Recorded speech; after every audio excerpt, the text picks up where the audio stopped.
Ang chickenpox o bulutong ay isang nakahahawang sakit na minsanan lang nararanasan at kadalasang nakukuha sa pagkabata. Ilan sa mga sintomas nito ay ang skin rashes, fever at mabilis na pagkapagod. Ito ay maaaring magresulta sa skin infection na nagdudulot ng peklat sa balat.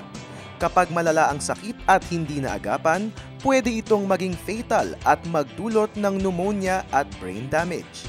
Upang maiwasan ang sakit na ito, maaaring magpabakuna. Ang unang dose nito ay isinasagawa sa unang 12 buwan hanggang sa ika-15 buwan ng bata. Ang ikalawang dose naman ay ibinibigay sa ika-4 hanggang ika-6 na taon ng bata. Ang mga may edad na 13 taon at pataas ay maaari ring magpabakuna. Kailangan lamang ng 28 araw na pagitan ng first at second dose nito.